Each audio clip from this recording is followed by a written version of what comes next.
20h03. Et oui, avec les vidéos, on est plus à l'heure et c'est très bien. Les autres arrivent, ils peuvent prendre le train en marche. Là, c'est pas parce qu'ils ont raté deux diapos qu'ils ratent tout quand même, hein. Exactement. Les 5 minutes, c'est quand même bien. Oui, oui, oui. Pour exagérer. N'exagérons rien non plus. C'est très correct. Bon, donc je vais lancer la soirée. Donc je vous redis, voilà, bonsoir à toutes et à tous. J'ai le plaisir de vous souhaiter la bienvenue pour ce webinaire consacré à la vaccination des publics fragiles. Je vous remercie pour votre intérêt sur tout le territoire d'Occitanie. Alors, je me présente, je suis Lauriane Farge, je suis infirmière en pratique avancée au sein de la CPTS et je suis pilote de la mission prévention. Je serai accompagnée ce soir par Sandra Torres, qui est coprésidente de la CPTS Moyenne et Haute-Vallée de l'Aude, et d'Élodie Martinez, qui est assistante administrative au sein de la CPTS. Voilà, Sandra. Nous sommes ravis de vous retrouver ce soir autour de cette thématique essentielle avec un programme riche et des intervenants de qualité. Nous commencerons dans un instant avec l'intervention du docteur Anke Bourgeois, qui est médecin coordinateur du service vaccination du CHU de Montpellier et qui abordera la vaccination des personnes fragiles. Votre intervention, docteur Bourgeois, se déroulera de 20h05 à 20h30 et sera suivie directement d'un temps d'échange jusqu'à 21h. Pendant ce temps d'échange, nous reviendrons sur les questions que vous pouvez poser dans le chat ou les questions que vous avez posées lors du pré-questionnaire qui accompagnait l'invitation au webinaire. Euh, voilà. Vos questions, elles seront regroupées et abordées pendant ce temps dédié. À 21h, nous aurons ensuite le plaisir d'accueillir Alain Rochois, qui est élu et représentant de l'URPS Infirmier Occitanie. Alain, tu nous présenteras donc les nouvelles compétences des infirmiers, notamment sur la vaccination et le bilan de prévention. Nous vous informons que ce webinaire il est enregistré et un lien vers le replay vous sera envoyé par mail dans les prochains jours. Voilà, dès qu'il sera monté. Sans plus attendre, je laisse la parole au docteur Anke Bourgeois pour débuter ce webinaire. Bonne soirée à tous et à tous. Eh ben, merci Lauriane, merci de cette invitation et de cette opportunité de présenter le calendrier vaccinal quand même dans sa globalité en introduction et ensuite d'accentuer les points concernant les publics fragiles. Je vais partager mon écran. Voilà, on va mettre en diaporama. Voilà, et vous me dites si c'est bon. Je pense que c'est bon. Oui, c'est bon. Voilà. Et est-ce que vous avez la vignette? Voilà, il faut que je l'enlève, non? Vous la voyez ou vous ne la voyez pas, la vignette avec les personnes? Moi, je viens de l'enlever parce que ça me faisait trop. Oui, c'est Est-ce ça, qu'il y a mais des vous avez choses bien pour les les... participants du coup? Mais du coup, j'ai plus un grand écran. Attends. Ah, voilà, c'est bon. Voilà, bon, donc juste pour replacer, donc oui, voilà, moi je suis à la fois au CHU de Montpellier dans le service de maladies infectieuses je suis référente de vaccination sur le CHU, aussi sur la campagne grippe des professionnels de santé et tout ça, et je suis aussi le médecin coordonnateur du service vaccination de l'Institut Buisson-Bertrand, qui est une fondation privée de la faculté de médecine et qui a historiquement depuis de nombreuses années un centre de vaccination international, mais qui a également depuis 2016 la mission d'être le centre de vaccination départemental de Léon. Voilà, donc j'ai plein de raisons de parler vaccination et de travailler vaccination de façon régulière.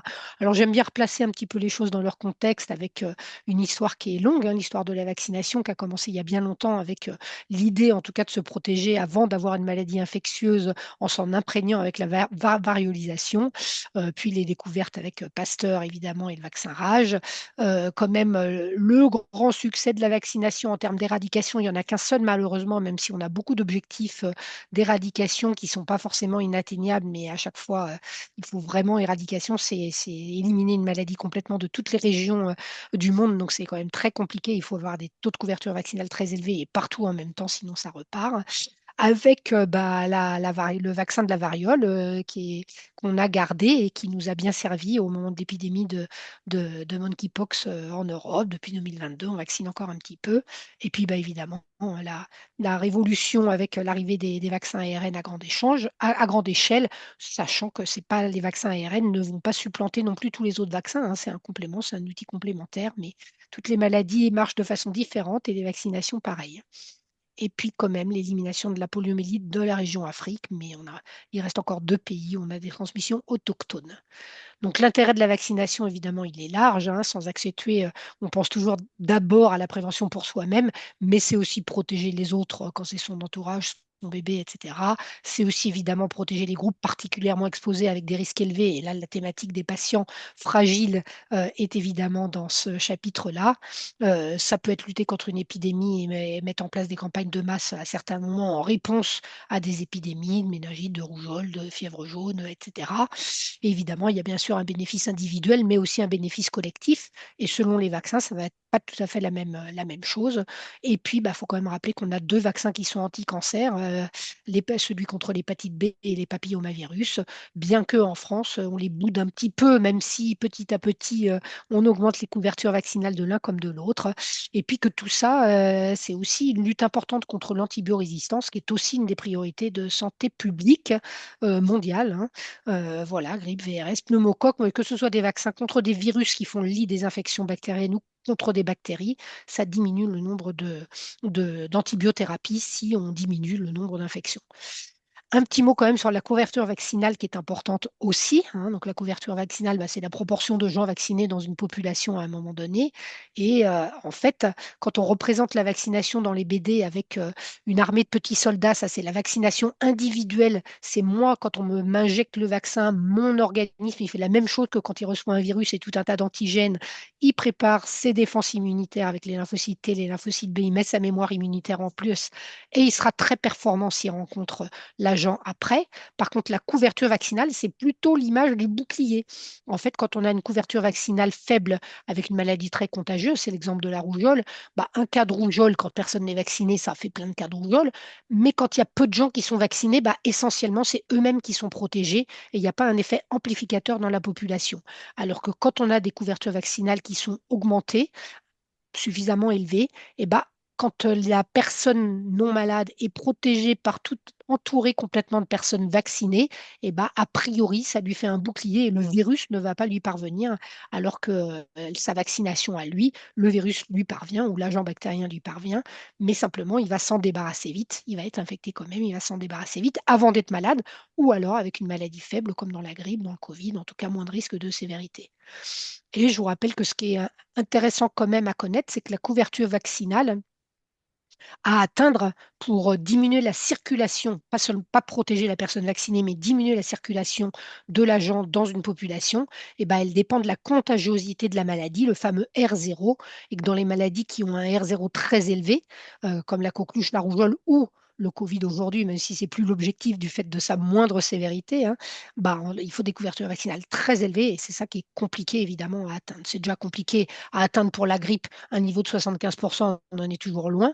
Voilà, mais pour la rougeole, arriver à l'éliminer de toutes les régions du monde, c'est avoir des couvertures à 2 doses qui soient très élevées. Et un petit mot sur la politique vaccinale. Bien sûr, la santé publique, c'est pas juste le bénéfice individuel. Il est pris en compte, mais il y a aussi un bénéfice individuel et collectif. Et en fait, le calendrier vaccinal, je rappelle que c'est juste le minimum qui est conseillé aux gens. C'est pas interdit à 20 ans de faire un vaccin papillomavirus. Simplement, il ne va pas être remboursé. Il n'est pas dans le calendrier vaccinal, mais il a une AMM, il a une pertinence. Voilà. Après, j'ai un patient qui me demandait, son médecin lui avait suggéré, un patient VIH que je suis, qui est homosexuel masculin, qui a 68 ans, voilà, son médecin lui suggérait de faire le vaccin papillomavirus. Bon, là, je pense que ça a quasiment plus aucun intérêt. Il a probablement déjà attrapé la plupart des papillomavirus et en plus, il n'est plus dans un contexte à risque de multipartenariat. Voilà, donc il faut voir les décisions qui sont faites par les politiques, hein, voilà, bah, elles tiennent compte de coûts, d'efficacité, de bénéfices individuels, de bénéfices collectifs, d'objectifs de limiter la circulation dans une population et tout ça ou pas. Donc voilà, c'est important de connaître un petit peu tout ce qu'il y a par derrière et vous voyez qu'il y a une longue liste de décideurs et que tout ça, ça prend souvent du temps et que, bah, voilà, comme souvent, il y a des choses qui tardent quand on a un outil qui est à disposition. On n'a pas forcément encore la possibilité de l'utiliser ou alors de façon restreinte. Voilà. Maintenant, je rappelle quand même que quand un médicament est commercialisé, donc comme un vaccin, voilà, il a une AMM, il a été revu par des commissions au niveau européen. Donc, on peut les utiliser au plan individuel. La HAS, après, va faire un avis euh, en donnant une priorité en termes de santé publique aux populations qui lui paraissent les plus importantes à vacciner. Donc, souvent celles qui sont les plus à risque. Ça ne veut pas dire qu'on n'a pas le droit de vacciner quelqu'un. Je ne sais pas si vous êtes un petit peu dans le voyage et si vous savez que on a maintenant des vaccins vivants atténués contre la dengue et le chikungunya. Ce n'est pas mon propos d'aujourd'hui, ce n'est pas mathématique, mais là actuellement avec l'épidémie de la Réunion, ben, on est évidemment très fortement sollicité, y compris pour des gens qui partent pas forcément pour des très longues durées du fait de la disponibilité de ce vaccin, même si on n'a pas eu l'avis de la HAS. Voilà, bon, bah ça, je passe rapidement parce que ce sera discuté un petit peu après, mais donc il n'y a pas que les infirmiers qui sont prescripteurs, il y a aussi les pharmaciens. Et tout ça, ça a pour un même but d'améliorer nos couvertures vaccinales. Plus on est à y penser, plus on est à faire le pense-bête, à donner l'info à nos patients, bah, plus on espère que les couvertures vont décoller un petit peu. Alors, un petit rappel sur le calendrier vaccinal de façon générale. On n'a pas encore le 2025, hein, donc la carte 2024, on l'a un petit peu arrangée, rajouté des choses et on attend la 2025 officielle. Les obligations, c'est vraiment la santé publique pour améliorer les couvertures vaccinales et restaurer la confiance. Et je rappelle que c'est vraiment le minimum. On a le droit de faire un. J'ai une collègue retraitée des mythes qui me demandait, mais elle a un petit-fils, il a 6 ans. Est-ce que je dois le vacciner contre la méningite à méningocoque B? Alors, c'est pas dans les recos, parce que les pics, dans les recos, on va prendre en charge et rembourser la vaccination pour les tranches d'âge qui sont les plus exposées, les plus à risque de ces maladies-là, ce qui ne veut pas dire que quand on n'est pas dans ces tranches d'âge, on n'a pas le droit de faire une méningite à méningocoque B, et il y a bien une AMM du vaccin. Donc, si on veut, c'est pas parce qu'on est moins à risque qu'on n'est pas à risque. Voilà, hein. Donc ça, c'est bien, bien ce qu'il faut comprendre dans cette idée du minimum assuré à la population. Alors, les nourrissons, ce n'est pas l'objet de mon propos, mais quand même, il y a eu des changements avec les infections à méningocoque et l'obligation qui passe du C, qui était le seul obligatoire, mais aujourd'hui, on a quasiment plus de C qui circule, à l'obligation pour la vaccination méningocoque B, qui était recommandée jusqu'à présent, et ACWY. Donc ça, c'est important, c'est obligatoire depuis le 1er janvier 2025, et c'est obligatoire, y compris pour les enfants qui sont nés depuis le 1er juillet 2023, donc 18 mois au 1er janvier 2025. S'ils ont eu que le méningo-C, ce qui est logique, hein, voilà, c'est obligatoire, hein, et il y a un rattrapage qui est conseillé jusqu'à 5 ans pour le méningocoque B et jusqu'à 3 ans pour le méningocoque ACWY. Voilà. Je m'arrêterai là sur les nourrissons, mais c'était important de le dire. Les femmes enceintes, bah, ça fait partie des populations fragiles, et c'est pour ça qu'elles sont cerclées en rouge, j'y reviendrai après, hein, mais il va y avoir les vaccins à faire dès le premier trimestre si on est dans la période grippe Covid de vaccination, et au deuxième trimestre, pensez écoqueluche et VRS. Je ne m'étends pas là parce que j'y reviendrai. Les ados, c'est pas mon propos, donc je vais juste le rappeler pour dire que ce qui a changé en particulier, bien sûr en premier, c'est le rappel des técoccluches polio avec la vaccination papillomavirus. Dès 11 ans, c'est mieux. Le vaccin papillomavirus est plus efficace, plus immunogène quand il est fait chez les plus jeunes, hein. Il y a une différence d'efficacité qui est conséquente quand même, de 80 à 60% à peu près entre les 11-14 et les plus de 17 ans. Donc ça vaut la peine de le faire tôt, puis c'est que 2 doses au lieu de 3. Et puis les méningocoques, ACWY et puis les méningocoques B, qui ne sont pas obligatoires dans ces tranches d'âge-là, mais qui concernent tout à fait le deuxième pic d'incidence, même si c'est moins de cas que chez les nourrissons. Eh bien, ma foi, c'est quand même des cas importants. Je vous rappelle que c'est 10 à 20% de décès, une méningite à méningocoque, c'est 20 à 30% de séquelles. Donc, il n'y a peut-être pas énormément de cas, mais ça fait quand même beaucoup de dégâts. Donc ça, c'est important à se le mettre en tête. Et puis, bien sûr, vérifier si ça n'a pas été fait avant, hépatite B, rougeole et puis varicelle. C'est important de vérifier la deuxième dose de rougeole, oreillon, rubéole en particulier. Bon, chez les adultes, c'est un peu plus tranquille si ce n'est pas des adultes à risque, ce qui sera notre propos. Et évidemment, l'autre catégorie de personnes fragiles, c'est soit ceux qui ont des comorbidités, quel que soit leur âge, soit les personnes âgées de plus de 65 ans qui vont avoir un risque augmenté, en particulier sur grippe, Covid et pneumocoque, pour les immunodéprimés sur le zona, et puis selon d'autres pathologies, le méningocoque ou des pathologies cardio-respiratoires. Voilà, ça va être le VRS chez les personnes les plus âgées qui peut être indiqué, mais pas encore remboursé, alors qu'il est remboursé chez la femme enceinte.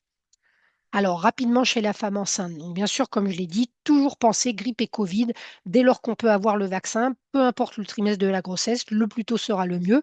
Quand on est en début de grossesse, c'est surtout pour diminuer les formes sévères de grippe et de Covid chez la femme enceinte. Quand on est un petit peu plus tard sur la grossesse, ça protège aussi le bébé pour ses premiers mois de vie. Dès le deuxième trimestre, on va avoir en premier la vaccination coqueluche à faire. Et je rappelle que c'est à faire à chaque grossesse, hein. Il n'y a pas de danger à refaire un combiné diphtérie, tétanos, coqueluche, polio, puisqu'on n'a pas le vaccin coqueluche seul. C'est à chaque grossesse qu'il faut le faire pour fabriquer plein d'anticorps à donner au bébé et qui vont être encore plus concentrés chez le bébé que chez la maman.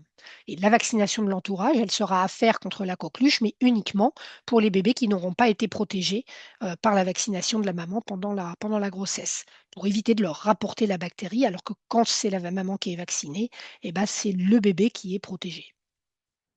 Avec une bonne protection qui diminuera un petit peu entre 3 et 6 mois, mais globalement une protection qui tient 6 mois. Donc il ne faut pas le faire trop tôt non plus, il faut le faire dans la période où il y a où la bronchiolite arrive. Ce n'est pas la peine de le vacciner actuellement. Si l'enfant il naît là au mois d'avril ou de mai, et ben dans 6 mois, on sera en novembre, on n'aura peut-être pas encore eu le début de l'épidémie de bronchiolite, ou alors elle aura commencé, mais il va être en partie dans l'épidémie de bronchiolite. Donc il faut vraiment le vacciner pour qu'il soit couvert pendant la période de la bronchiolite. Voilà, donc il y a un seul vaccin VRS qui soit indiqué pour la vaccination de la femme enceinte, avec une efficacité vaccinale importante, donc comme je vous ai dit, qui réduit un petit peu entre 3 et 6 mois. Voilà, et il faut laisser un délai de 14 jours entre la vaccination d'été coqueluche polio et la vaccination VRS. Pour l'instant, on ne le fait qu'une seule fois, c'est par manque de données, c'est-à-dire que les femmes qui l'ont eu l'année dernière, ils sont à nouveau enceintes l'année prochaine. On protégera le bébé par les anticorps monoclonaux et pas par la vaccination, mais c'est pour l'instant par manque de données. Donc ça bougera certainement une fois qu'on aura accumulé un petit peu plus de données. Voilà. Donc, je vous rappelle qu'on a eu un avis de l'Académie nationale de médecine qui est sorti tout récemment là, pour améliorer la couverture vaccinale des femmes enceintes, hein, qui n'est pas très élevée encore, même si ça commence à monter. On recommande la vaccination grippe aux femmes enceintes depuis 2009 et il n'y a encore pas si longtemps que ça, on n'était toujours qu'à 10%. Là, apparemment, on a décollé un petit peu et on doit s'approcher des 20-30%. Pour le VRS, certainement pas encore, mais voilà. Donc, bien sûr que c'est un enjeu important qui doit faire partie de la consultation prénatale classique, hein, comme le bilan de prévention.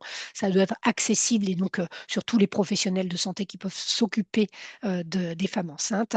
Bien sûr, il faut faire des actions de formation, de la recherche en vaccinologie et surtout analyser l'évolution euh, des pratiques et des couvertures vaccinales pour voir où on en est. Je fais un tout petit mot sur l'épidémie de coqueluche pour dire qu'on a quand même eu une épidémie de coqueluche assez sévère avec des décès chez des bébés, hein. C'est les bébés de moins de 6 mois, encore plus les moins de 3 mois, qui sont les plus à risque de forme sévère, avec une asphyxie liée au quinte de toux. Voilà. Et que donc, bah, c'est pour l'entourage du bébé, quand le bébé n'a pas pu être protégé par la vaccination de la maman pendant la grossesse, à ce moment-là, il va falloir faire un rappel en période épidémique. Si le dernier appel de l'entourage date de plus de 5 ans, que l'entourage soit professionnel ou à la maison, il faut faire un rappel. Entre 5 et 10 ans, on a encore une protection liée au dernier vaccin, mais elle est moins bonne, elle diminue considérablement. Quand on n'est pas dans des périodes épidémiques, là on en est sorti, a priori on vaccine uniquement si le rappel date de plus de 10 ans, hein. Donc ça, c'était une recommandation qui avait eu de façon transitoire liée à l'épidémie. Et je vous rappelle qu'une coqueluche, c'est une petite dizaine d'années de protection, mais pas plus. Donc, un tout petit mot sur l'anticorps monoclonal, c'est pas de la vaccination, hein, c'est de la protection passive. C'est le bébé qu'on va protéger en lui injectant des anticorps. Donc, on le protège de deux façons, soit parce que c'est la maman qui fabrique les anticorps et qui lui transmet pendant la grossesse, soit on lui injecte des anticorps monoclonaux qui va le protéger, pareil, pendant une période de 3 à 6 mois, avec une efficacité en vie réelle contre les hospitalisations qui a été estimée là dans plusieurs études maintenant. La dernière est sortie toute récemment, autour de 80% pour les hospitalisations et les formes sévères. Un petit peu moins pour les infections simples. Voilà, autre population fragile, ben, un petit slogan pour les plus de 65 ans et une petite checklist de 6 vaccinations quand même, hein. Donc voilà, c'est pas très compliqué. Il faut avoir un petit peu un réflexe. Alors pour tout le monde, évidemment, on a un âge, donc on a forcément un rappel des técoccluches polio à vérifier. Donc ça, c'est le premier. Et après, je dirais que pour toutes les populations fragiles, femmes enceintes, personnes âgées ou atteintes de comorbidité, on va avoir les vaccins contre le pneumocoque. Et pour les personnes âgés et immunodéprimés, on va avoir le Zona maintenant avec le vaccin inactivé Shingrix, qui a du coup un grand avantage puisqu'il est beaucoup plus efficace que le vaccin précédent qu'on avait, qui était un vaccin vivant atténué et donc contre-indiqué, peu efficace d'une part, et contre-indiqué chez les personnes immunodéprimées.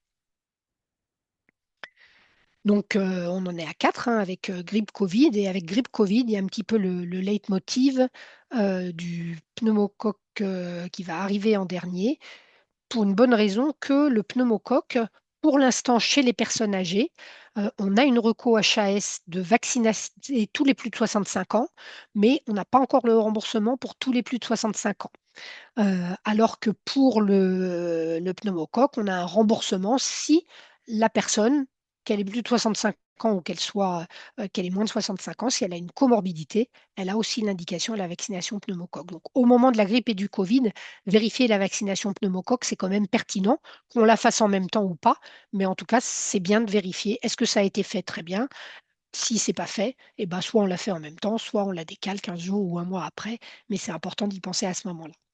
Et puis, bah, donc, le VRS, comme je vous disais, on a une indication avec 2 vaccins. Le remboursement pour l'instant à 30% pour la Brisvo, mais pas encore pour la Rexvi.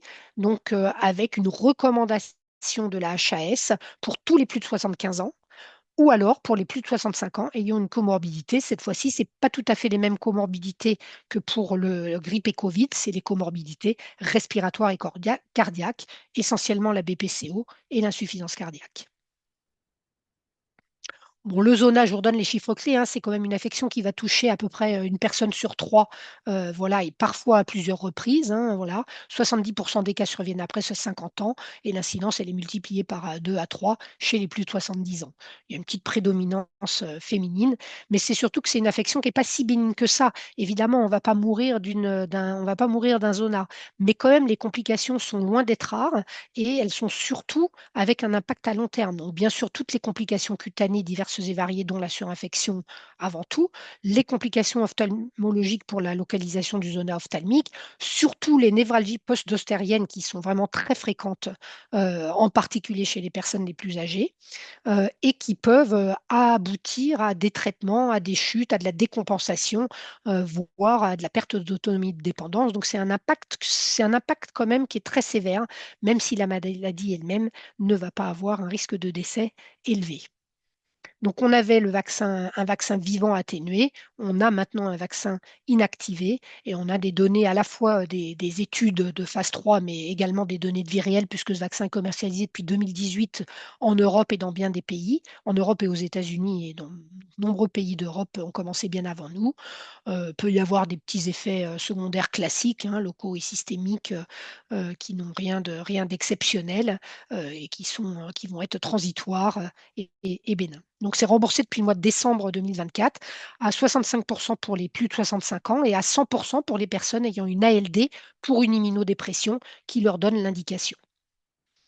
Et puis enfin, dans mes patients atteints de pathologie chronique, d'abord, qui c'est qui va être plus fragile? Bah, tous ceux qui ont une situation d'immunodépression, quelle qu'elle soit, et puis la plupart des maladies chroniques, que ce soit le diabète, que ce soit toutes les insuffisances cardiaques, respiratoires, hépatiques, pulmonaires, rénales, je ne sais pas si j'en ai oublié, voilà, neuromusculaires pour ce qui est de la grippe, et puis les problèmes de rate, hein, absence de rate ou une rate non fonctionnelle. Donc, pour tous ces patients-là, c'est vraiment grippe Covid le premier message. Dès lors qu'on est dans la saison, il faut leur proposer. qui marche, comme je le disais tout à l'heure, avec le pneumocoque, avec la différence que chez les 2-18 ans, le pneumocoque, la vaccination se fait pour l'instant, bien qu'on ait une AMM européenne du Prévenard 20 valent chez les enfants. Pour l'instant, en France, la recommandation générale, c'est de continuer à utiliser le combiné, soit encore avec le 13 valent, mais si possible avec le 15 valent, combiné à notre vaccin 23 valent non conjugué à partir de 2 mois après, avec un rappel 5 ans après. Voilà. Et ça donne une couverture d'une dizaine d'années, 10 ans par rapport aux 15 valents, et puis 2 fois 5 ans avec le 23 valents. Et chez les plus de 18 ans, bah, la vaccination, elle est beaucoup plus simple. C'est une seule dose de vaccin 20 valents, le Prévenard 20, qui va durer une dizaine d'années de protection. Ça ne veut pas dire qu'au bout de 10 ans, il ne faudra rien faire. La pertinence d'un rappel n'est pas encore évaluée. Et c'est surtout que l'épidémiologie et les outils qu'on aura, ils auront changé d'ici là. Donc, il faudra les protéger au-delà des 10 ans après ce vaccin-là, mais on ne sait pas encore par quoi. Le zona, donc même chose que chez les personnes âgées, important pour tous les immunodéprimés. Et puis, évidemment, pour les immunodéprimés, eh ben, il va falloir vacciner l'entourage, mais pas que pour les immunodéprimés. Un patient diabétique, grippe Covid, c'est des vaccins qui ont une efficacité modeste, hein, qui réduisent les risques de formes sévères. Donc, c'est important de les faire, mais c'est important de protéger l'entourage pour éviter qu'il l'attrape. Donc, pour l'entourage des immunodéprimés, le vaccin grippe est remboursé à 100%. Également pour l'entourage des nourrissons de moins de 6 mois à risque de grippe sévère, mais pas pour les autres. Mais tout l'entourage des patients fragiles, c'est important de vérifier aussi la vaccination de leur entourage une fois qu'on s'est occupé de celle du patient. Un petit mot sur une immunodépression un petit peu particulière qui n'est pas toujours bien connue en dehors des gens qui sont aspléniques ou à qui on a fait une splénectomie. Mais en fait, il y a tout un tas de causes congénitales ou acquises qui font que la rate ne va pas forcément être bien fonctionnelle. J'étais en train de regarder, mais je m'aperçois que là, il manque aussi dans les causes acquises la cirrhose, tout simplement, hein. Donc, tout un tas de maladies hématologiques, la cirrhose et puis tout un tas de maladies inflammatoires ou de syndromes un peu particuliers. Donc, c'est bien d'y penser parce que la vaccination est tout à fait particulière. Il n'y a pas la contre-indication des vaccins vivants atténués comme les autres personnes immunodéprimées. C'est une immunodépression sélective sur les germes bactériens, donc sur les méningocoques, les pneumocoques et l'hémophilus. Donc, bien sûr, il y a, comme pour tous les patients, grippe, Covid, pneumocoque, ça c'est commun à tous les patients, quelle que soit leur problématique de pathologie chronique. Mais évidemment, ceux-là, ils auront la vaccination contre tous les méningocoques et contre l'hémophilus. Les méningocoques avec un rappel ensuite tous les 5 ans et l'hémophilus, une seule dose, le risque va diminuer petit à petit. On couvre d'ailleurs par de l'antibiothérapie en complément pendant les 2 premières années. Voilà, pour rappeler que la couverture vaccinale de nos patients atteints de comorbidité, on n'arrive pas tellement à la monter, hein. Donc, l'intérêt d'avoir de plus en plus de professionnels qui s'occupent et qui s'emparent de ce sujet, c'est particulièrement important. Et donc, dans une étude qui date maintenant de 2017, on s'aperçoit que des gens qui voient leur médecin quand même 6 fois par an, hein, donc ça fait aussi beaucoup d'occasions que le médecin aurait pu le prescrire, en moyenne, vous voyez que les couvertures de vaccins pneumococciques, alors grippe, on va être entre 30 et 50%, hein, et pneumocoque, on va être entre 2 et 20% globalement. Donc, c'est des couvertures vaccinales très faibles. Et une étude qui vient qui a été publiée récemment, montre qu'on a en France, hein, voilà, chez des patients hospitalisés pour insuffisance respiratoire aiguë entre décembre 2016 et septembre 2022, avec une médiane d'âge de 72 ans et 65% qui avaient plus de 65 ans, et la plupart qui avaient une pathologie chronique au moins respiratoire dans plus d'un tiers des cas, ils étaient donc éligibles et à la vaccination grippe et à la vaccination Covid et à la vaccination pneumocoque. J'ai oublié de le marquer. Marqué grippe Covid, c'était grippe et pneumocoque que je voulais mettre. Et en fait, on a des couvertures vaccinales dans cette population âgée de plus de 65 ans avec comorbidité, hein. Tout à l'heure, c'était moins de 65 ans avec comorbidité, on était autour de 30%. Là, plus de 65 ans et comorbidité, on est quand même qu'à 60%. C'est pas non plus extraordinaire. Et surtout pour le pneumocoque, on est inférieur à 20%. Et on note surtout pas d'amélioration entre 2016 et 2022. Donc, ça ne progresse pas. Donc, on n'a pas encore trouvé moyen d'arriver à progresser malgré un certain nombre de personnes qui se mobilisent. Voilà. Donc là, je vais pas forcément le détailler, mais pneumocoque, les indications, c'est à peu près les mêmes que la grippe. Qu'est-ce qu'on a en moins? Bah, c'est aussi une indication de la vaccination grippe, les affections neuromusculaires et des coronaropathies, ce qui n'est pas le cas pour le pneumocoque. Et la brèche ostéoménagée, c'est une indication pour le pneumocoque, pas pour la grippe. Après, voilà, si on le fait à l'un ou à l'autre, c'est pas dangereux non plus. Ce que je vous disais, c'est qu'il n'y a pas de rappel recommandé au-delà du deuxième 23 valent si on est chez un moins de 18 ans ou au-delà des 10 ans du 20 valent pour l'instant, mais c'est à suivre, hein, ça ne veut pas dire qu'il n'y en aura pas besoin. Et là, vous avez les schémas chez les plus de 18 ans. Je vais m'arrêter que sur celui-là, mais je l'ai laissé sur la dia pour que ceux qui récupèrent le diaporama puissent l'avoir et s'y référer. Mais globalement, si on n'a jamais été vacciné, on fait une dose de 20 valent conjuguée, c'est parfait. Si on n'a reçu qu'une dose de l'un ou de l'autre des deux vaccins, on attend un an et on fait une dose de 20 valent. Et si on a eu un schéma complet avec un 13 valent ou un 15 valent et un 23 valent, on attend 5 ans avant de faire le pneumo 20. Voilà. Et dans le pneumo 20, c'est exactement le 15 qui était le 13 plus 2 et le 20, c'est le 15 plus 5, c'est-à-dire les sérotypes qui sont à haut potentiel pathogène. Ça a son importance parce que je ne vais pas vous parler, je ne l'ai pas marqué, du vaccin suivant pneumocoque qui a 21 valents, mais lui, ce ne sera pas 20 plus 1, ce sera des sérotypes spécifiquement pour le patient atteint de comorbidité qui, même avec des sérotypes qui n'ont pas un haut potentiel pathogène, peuvent décompenser des pathologies respiratoires. Donc, sa place n'est pas encore indiquée, mais ça ne saurait tarder. Donc, le pneumocoque, attention, il y a beaucoup de non commercialisés. Ce n'est pas la même chose les uns les autres et il y en a encore à arriver et des nouvelles recos à venir. Voilà, la grippe, juste rapidement pour vous montrer qu'en dehors de ce qui est connu classiquement, bah, on a quand même des complications qui sont moins connues, hein. Donc, le risque d'AVC multiplié par 8 dans les 28 jours, le risque d'infarctus du myocarde est multiplié par 10 dans la semaine qui suit, on a des décompensations de comorbidité, etc. Donc, tout ça, ça peut être quand même des arguments à expliquer qui peuvent peut-être motiver les gens à se faire vacciner. Je ne suis pas sûre qu'ils sachent tout ça, puisque on est nombreux comme professionnels de santé à connaître surtout les complications classiques de la grippe, mais moins celles-là qui ont été décrites plus récemment. Et chez la femme enceinte, bah, vous voyez que le risque d'une grippe sévère, il est multiplié par 4 et on a même un risque plus élevé de convulsions hyperthermiques chez l'enfant si la maman fait la grippe pendant sa grossesse. Juste pour la grippe, qu'est-ce qu'on aura de nouveau? Bah, pendant longtemps, on n'avait que 3 souches. Donc, dans le vaccin, on avait 2 souches A et une souche B. Puis, on avait une deuxième souche B qui circulait. Donc, on a eu un vaccin tétravalent avec 2 souches A et 2 souches B. Et vous voyez que depuis le Covid, on a à nouveau plus que 3 souches qui circulent, 2 A, une B. Et du coup, l'année prochaine, pour la prochaine saison, on sera avec des vaccins trivalents. On n'a pas eu cette saison, alors qu'on l'avait eu la saison d'avant, un vaccin hautement dosé, les Fluelda, qui est recommandé pour les plus de 65 ans, qui va diminuer d'un quart le risque d'hospitalisation chez ces patients-là, hein, donc avec une efficacité qui est prouvée meilleure que le vaccin standard dose.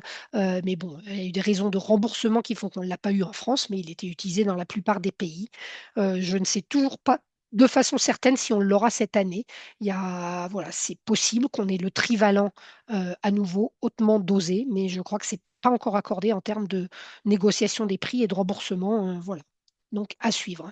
Et puis, je vous rappelle que la couverture vaccinale qu'on a actuellement, qui est autour de 50%, bah, ça nous réduit quand même en moyenne, quand on a des épidémies de grippe classique avec entre 10 et 13 000 morts, ça nous réduit de 2 000 morts quand on vaccine 50%, mais que si on atteignait 75% de couverture vaccinale, ça ferait quand même 1 000 morts en moins. Donc, c'est pas négligeable ces gains de couverture vaccinale même si on n'y arrive pas.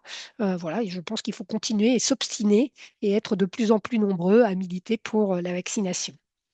Là, je vous ai mis une affiche, je vous montrerai tout un jeu d'affiches pour les récupérer après, mais c'est juste pour le VRS, hein. Donc pour dire que le VRS, on le connaissait surtout comme agent de la bronchiolite chez l'enfant. Donc ça, on en a parlé par rapport à la femme enceinte pour éviter les bronchiolites du jeune enfant, qui sont sévères lors de la première saison d'exposition au VRS, puisque c'est un virus qui est là encore très très fréquent et que la plupart des enfants vont très vite l'attraper. Donc c'est vraiment la première année de vie, la première saison des nourrissons, en particulier les prématurés qui vont avoir, où ils sont à risque de faire des formes sévères. Donc, c'est cela qu'il faut protéger. Et vous voyez que en termes de marques de vaccins qui sont possibles chez l'adulte, hein, à nouveau chez la femme enceinte, je rappelle que c'est juste la marque Abrysvo, mais chez l'adulte, on a 3 autres marques. Pour l'instant, seule l'Abrysvo a obtenu le remboursement à 30%. Et je ne pense pas, à ma connaissance, que le mRESVIA, qui est un vaccin ARN, soit disponible en France, mais il a la MM européenne et on a des recos de la HAS. Voilà, quoi dire encore? Les messages grippe Covid VRS, oui, même combat, parce que l'année dernière, les chiffres estimés de décès grippe Covid VRS, eh ben, c'était grippe à peu près 10 000, comme les saisons avant Covid. Covid, c'était 5 000. On n'a plus le même agent Covid, hein. Il a gagné en contagiosité, mais il a perdu en virulence. Et puis, bah, le VRS, c'était quand même 2 000 morts, donc chez les mêmes personnes, les personnes essentiellement âgées de plus de 65 ans, a fortiori si elles sont atteintes de comorbidité, et plus elles sont âgées, moins elles survivent à l'AREA. C'est pour ça que la proportion des décès est toujours très élevée chez les personnes les plus âgées, hein. Donc là, bon, je ne vous les lis pas. C'est les petits messages qu'on peut faire pour essayer de convaincre quand on discute avec les gens. Il y a plein de raisons qui font que c'est bien et de vacciner les patients et de vacciner leur entourage. Et les professionnels de santé bah, sont l'entourage évidemment des patients fragiles, hein. Voilà, et pour finir, quelques petits messages clés. Alors, je ne repasse pas là-dessus puisque je vous ai présenté au début un petit peu justement par population cible, hein, mais c'est important de faire étape par étape, hein. Et surtout pour mettre à jour les patients, bah, je pense qu'il faut procéder un petit peu par ordre. Alors, mon leitmotiv actuellement chez les médecins, c'est de leur dire qu'on relève bien toutes les fractures de cheville qu'ils ont eues dans l'enfance et on les note soigneusement dans les antécédents alors que ça n'a strictement aucun impact pour la suite de leur vie. Donc, si on faisait l'effort de noter l'historique vaccinal dans les antécédents, bah, c'est repris par tous les logiciels métiers, du généraliste vers le spécialiste, du spécialiste vers le généraliste, etc. Et si on marque une fois DTP fait à tel âge, prochain rappel à tel âge, bah, ça ne prend pas beaucoup de temps après de regarder s'il a cet âge-là ou pas. Donc vraiment, je pense que c'est important de marquer les vaccins dans l'onglet antécédent plutôt que dans un onglet spécifique pour que ça se voit à chaque fois et qu'à chaque fois, on pense à faire le point. Et qu'après, ben, on soit systématique. Tout le monde a un âge, on commence par ça. Il y en a qui ont des pathologies chroniques, on voit ce qu'il faut ajouter.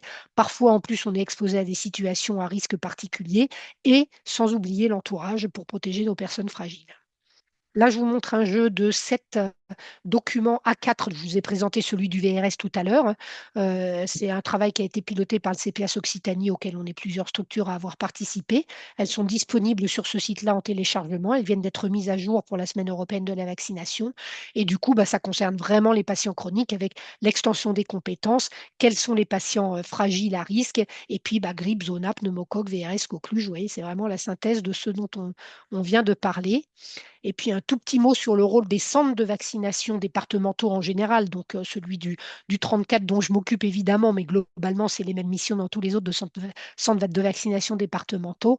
Bah, c'est vraiment promouvoir la vaccination, améliorer les couvertures vaccinales dans les territoires dont ils s'occupent. Et tout ça, ça passe au travers de séances de vaccination bah, dans nos centres de vaccination départementaux, mais aussi hors mur, en réponse à des problématiques ou spontanément, bien sûr, la formation de tous les professionnels de santé, mais pas que, ceux de la petite enfance aussi, tous ceux qui peuvent être au contact de patients, les actions tournées directement vers le grand public. Et puis surtout, on a un rôle d'expertise aussi, hein, sur des questions, des cas complexes. Donc, on peut très bien nous envoyer des copies de carnets, des copies de carnets de migrants où les gens n'arrivent pas à comprendre. Voilà. Donc, on a cette série de flyers, dont j'ai coordonné le travail avec mes deux casquettes CHU, Institut Buisson-Bertrand et les équipes des deux structures, avec celle pour tout ce concerné avec les âges et puis la grossesse ou un surpoids. Senior, qui est une sous-brochure de la vaccination, tous concernés, hein. La page senior dans cette brochure ne va pas contenir moins de vaccins que dans celle-là, mais il y aura plus d'explications. Donc, si on travaille vraiment avec un public de seniors, ça peut être utile. On a ensuite une brochure, et donc les deux plus utiles, c'est la orange là et la bleue ici. Ça correspond à la plupart des situations. C'est pour les gens atteints de pathologie chronique, c'est celle que je vous ai montrée en vous présentant les recommandations. Il y a à nouveau une sous-brochure de celle-là, c'est le service de diabéto qui nous l'a demandé, mais évidemment, diabète est compris aussi dans cette brochure-là. Et puis, en fait, avec les Cégid et puis les associations LGBT, on a une brochure pour ce public-là, une brochure en fonction de l'activité professionnelle, puisqu'il n'y a pas que les professionnels de santé qui peuvent avoir des indications. Et puis, la petite dernière que nous a demandé la PMI, avec une brochure qui reprend la vaccination des enfants, dont la vaccination obligatoire, bien sûr, et la vaccination de la maman, donc la page grossesse, on la trouve de la même façon, aussi bien dans la brochure Tous concernés que dans la brochure Mère-Enfant.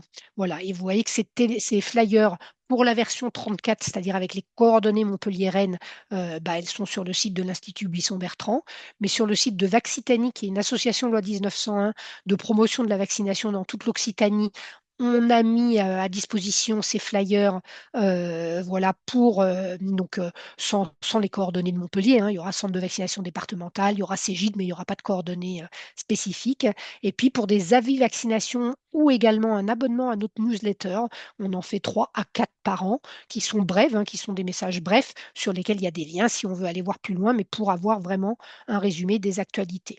Voilà, donc si vous souhaitez vous y inscrire, et bien évidemment, il suffit d'envoyer un mail au centre de vaccination départemental, secrétariat, que ce soit pour des questions ou que ce soit pour s'inscrire à la newsletter. Voilà, je crois que j'en ai fini avec ma petite présentation. Je vais arrêter le partage pour vous voir, pour vous revoir. Et puis, bah voilà, je suis tout oui pour les questions. Je ne sais pas Merci qui beaucoup. pilote. Je vois une main levée. Je ne sais pas s'il y a eu des questions dans le chat ou pas.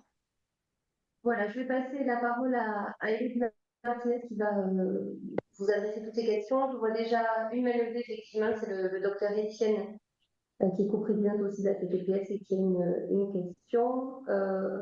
Et Louise, si tu veux démarrer. Oui, bonjour, merci. Donc moi, je suis médecin généraliste et j'avais juste 2 questions par rapport à la vaccination du pneumocoque chez les bébés. Alors moi, ce que j'ai compris normalement, c'est qu'on fait le Vaxneuvance à 2, 4 et 11 mois. Et vous, j'ai cru voir que vous disiez Vaxneuvance à 2, 4 et après, c'était le Prévenard, c'est ça? Non, non, je Ah ne sais pas non, s'il y a. Non, non, je sais pas, j'ai pas trop compris sur la diapositive en fait. Comme, Ah, alors, je me remets la diapositive sous les yeux sans vous remettre le diaporama pour revoir ce qui est marqué, mais en tout en cas, fait, c'est pas c'était... ça. C'est bien à 2, 4 et 11 mois le pneumocoque classique, hein. Moi, après, j'ai parlé de la vaccination des Oui, parce qu'en pneumocoques fait, moi, chez je les plus de me... 2 ans qui ont une pathologie chronique, hein. Donc, le schéma 2, 4 11, c'est celui qui est dans la Oui, carte oui, postale. J'en ai même pas d'accord. parlé, à vrai dire, hein. Ok, c'est ça qui m'a... Voilà, j'en D'accord, ai pas ok. parlé. Ok, d'accord. Et Voilà. après, j'avais une autre question par rapport maintenant au bec zéro et en Nimandrix sur les adolescents. Vous recommandez de refaire en systématique les vaccinations? Ah bah c'est la recommandation remboursée qui est sortie tout récemment, hein. C'est voilà, donc c'est Donc, vraiment 2 doses important. de On bec a zéro. on a c'est donc le Bexsero en 2 doses espacées d'1 mois. Si c'est le Trumenba, c'est 2 doses espacées de 6 mois. Et c'est de 15 à 24 ans pour les méningocoques B, puisque en fait Oui. la grosse différence entre les deux vaccins, c'est que le vaccin conjugué ACWY, on va avoir un effet sur le portage, donc on va avoir un effet sur la diminution de la circulation. Donc là, c'est une seule dose, c'est une dizaine d'années de protection au moins, et c'est un effet sur le portage, donc ça protège également les gens qui ne sont pas vaccinés si on a des taux de couverture vaccinale élevés. Donc c'est vraiment l'enjeu numéro un de la santé publique. Si on fait qu'un des deux, c'est au moins celui-là. En plus, il a la souche W qui est celle qui a le 20% de létalité, donc c'est vraiment la plus importante et ça représente à peu près 50% des cas. Donc quand même, il y a 50% des cas chez les ados, hein. Chez les nourrissons, c'est encore un peu plus de B. Mais chez les ados, on est à peu près à 50 B et 50% les W et les Y essentiellement. Mais du coup, les 50% de B, ça vaut la peine quand même chez les ados, mais ça ne protégera que l'ado vacciné. Ça ne jouera pas sur la circulation puisque ça n'a pas un effet sur le portage rhinopharyngé.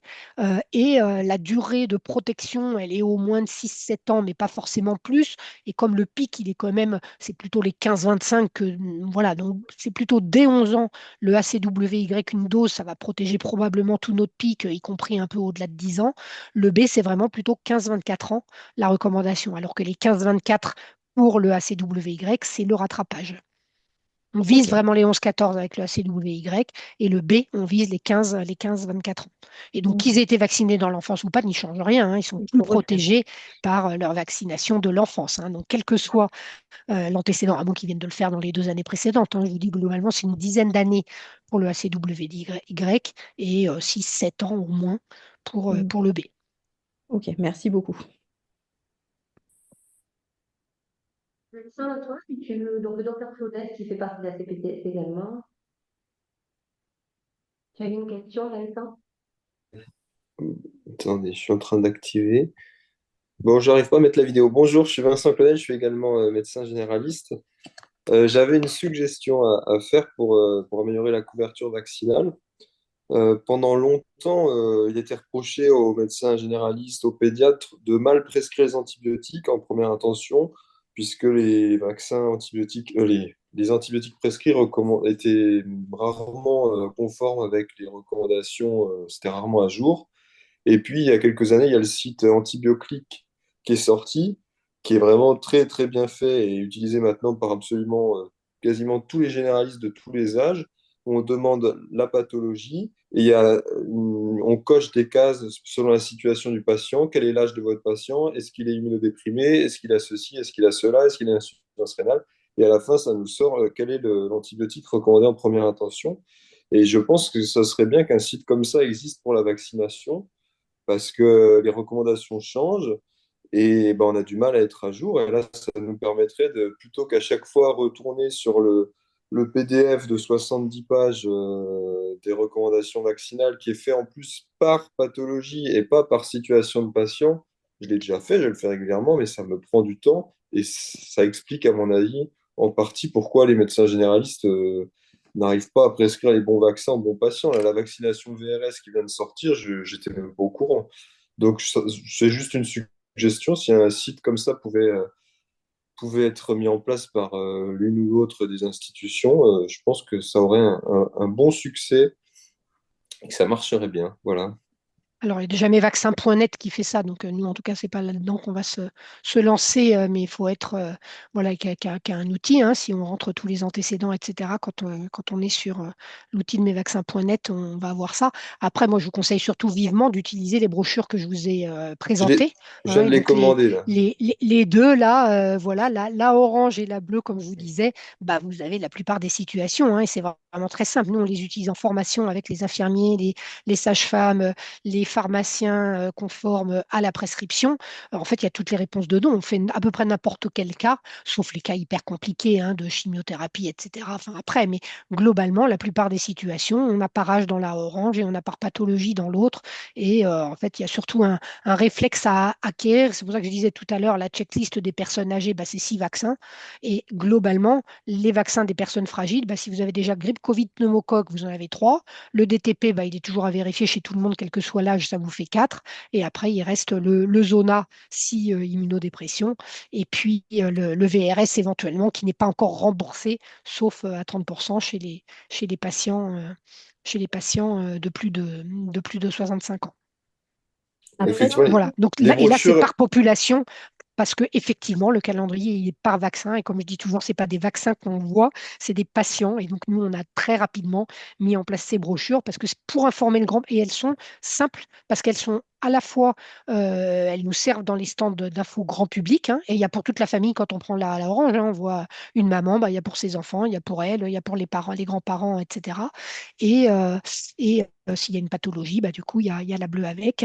Et c'est vraiment très simple d'utilisation. Et pour le professionnel de santé, c'est un peu la checklist dans la catégorie où on est. Chez l'ado, bah, il y a tout ce qu'il faut vérifier. S'il a déjà eu, bah, il n'y aura que les nouveaux à faire. S'il n'a pas eu, bah, ça fait penser aux checklists et ça renvoie d'une brochure à l'autre. Donc c'est vraiment très non, pratique, hein. elles sont très bien vos brochures. Je suis allé les voir, je les ai même commandées parce que j'ai vu sur votre site qu'on pouvait les commander en papier. Donc elles sont super. Juste, je fais, pour aller encore plus loin, de faire ce type de site qui pourrait être actualisé au fur et à mesure, etc. Je sais, ça marcherait très très bien parce que là, si j'avais pas fait votre formation, je serais pas, enfin, si j'avais pas bénéficié de votre présentation ce soir, je saurais pas que ces brochures existent. Simplement, je voulais pas du tout critiquer. Elles sont super bien vos brochures. Ah, non, mais j'ai pas du tout pris ça comme pour une critique, mais c'est pour dire que c'est vraiment un outil qui se veut, enfin nous-mêmes, hein, on l'a fait, et même quand on connaît bien, c'est très pratique d'avoir cette checklist-là. Donc c'est vraiment un outil qui facilite la prescription des vaccins. le problème, c'est que ça change beaucoup quand même, hein. Là, honnêtement, en 3 4 mois, il y a plein de choses qui ont changé. Le Prévenart 20, il est parti pour les bébés. Enfin, je trouve que en plus, les noms des vaccins, ça change. Enfin, franchement, moi, là, j'ai trouvé que c'était un peu dur à suivre quand même. Et du coup, l'actualiser, là, voilà, le Prévenir 20, on l'a eu pendant un mois ou deux chez les bébés. C'est parti. Ça a changé maintenant. Chez Donc, les bébés, le Prevnar 20, on ne l'a jamais eu, hein. Donc, voilà, après, au il a début, l'AMM européenne. Pour l'instant, en France, il n'a pas la reco. Après, il y a ouais, certaines filières de spécialité avec des patients à très haut risque. Et là, à nouveau, on est dans de la médecine individuelle et on n'est plus dans la reco de santé publique qui le conseille pour des patients très fragiles, hein. Par exemple, la filière des drépanocytaires, etc. Donc, il a l'AMM européenne. Ils peuvent, mais évidemment, ce ne sera pas remboursé. Donc, c'est vrai que c'est toute la difficulté du vaccin, des avis, de la spécialité quand on est compétent et qu'on fait des choses un petit peu au-delà des recos qui ne sont que des recos de santé publique, hein. Une fois qu'un produit a une AMM, il a avant tout son AMM et on est autorisé évidemment à le prescrire. Mais bien sûr que c'est tout à fait complexe, hein. ouais. C'est pour ça que Pour c'est vrai qu'un site compléter, internet, ça se mettrait tout le temps à jour et pour nous, ça sera. Enfin, c'est juste que parce que peut-être que dans un an ou 6 mois, il y aura d'autres recommandations et du coup, Voilà, mais ça, comme je vous dis, c'est mesvaccins.net qui fait ça, donc ouais, on ne va ok. pas être plusieurs à faire ça. Ils travaillent dessus depuis des années, donc en tout Mais cas, nous, ça on ne va pas existe se alors. lancer là-dedans très clairement, hein. Il y a déjà des gens qui sont là-dessus, et il y a surtout théoriquement, mais bon, je ne sais pas combien d'années ça va prendre encore, hein. Oui, il y a des choses qui vont très lentement, que mesvaccins.net, le carnet de vaccination électronique qui était créé par eux, est censé à un moment donné, être celui qui va être dans le DMP du patient, alors qu'actuellement, c'est pas ça. Donc, dans le DMP, il n'y a pas cet outil-là, mais un jour, ça devrait rentrer. Et donc, voilà, l'outil de mesvaccins.net, c'est on rentre, hein, l'âge, la pathologie, enfin, ce que vous avez décrit tout à l'heure, et ça vous dit qu'est-ce qu'il faut faire. Si on a rentré ses antécédents vaccinaux avec, ça nous dit quand est-ce qu'il faut faire quoi. Ça peut même ouais, renvoyer un SMS de rappel au ouais, patient. Mais là, ce voilà, qui c'est serait pas bien, moi du tout. effectivement, c'est à la fois une application, mais je pense que à l'heure de l'intelligence artificielle, à l'heure en fin de compte, on est toutes et tous avec nos téléphones portables et toutes les applications, c'est pas toujours évident de se tenir à jour, hein. Ça, je rejoins les remarques précédentes. Je pense qu'on pourrait peut-être réfléchir notamment aussi sur les problèmes qui peuvent être liés au rattrapage vaccinal, parce que dans certains cas, bah, c'est peut-être pas toujours évident pour certains professionnels, et je l'entends. Et puis, ça serait peut-être bien qu'on réfléchisse à la mise en place d'une application, on va dire, assez ergonomique, un peu comme fait mesvaccins.net, qui pourrait être un peu plus vulgarisée ou plus Là, voilà, accessible là, aux ça, c'est vers eux professionnels qu'il de faut se santé. tourner, hein. Ça, Oui, non, mais c'est leur. c'est une Voilà, idée. tout On à est là fait. pour échanger Mhm. ce soir, et je Oui, pense bien que sûr, hein. je pense que c'est aussi vers ce vers quoi on se plaint d'un côté, que les gens ne sont pas vaccinés. Moi, je comprends parfaitement les deux médecins qui sont intervenus précédemment en disant bah, c'est pas toujours évident avec les évolutions qui se font, euh, de savoir et d'être à jour en permanence. Moi, je pense que bon, c'est bien, il y a des brochures, il y a le papier qui existe, mais ça serait bien aussi qu'on puisse avancer sur des dispositifs qui sont plus, on va dire, intelligents, avec une intelligence artificielle associée. C'est ça, mais c'est en cours, hein. Donc voilà, je peux même pas le transmettre. En tout cas, je ne pense pas qu'il va y avoir d'autres groupes qui vont se mettre à refaire quelque chose qui est déjà existant. Enfin, en tout cas, nous, certainement pas nos institutions, on va pas recréer quelque chose qui existe déjà, qui peut-être n'est pas suffisamment accessible et qui devrait intégrer le DMP, mais ça fait déjà plusieurs années que ça devrait intégrer le DMP. Donc, je ne vous promets pas quand est-ce que ce sera malheureusement. Et là, j'ai aucune prise sur ce sujet-là. Mais on a le même problème avec les Mm, logiciels métiers, notamment les logiciels métiers. Alors, je représente les infirmiers. mm. On n'a quasiment aucune connexion. Il y a, je crois, deux le seul logiciel métier qui le font actuellement.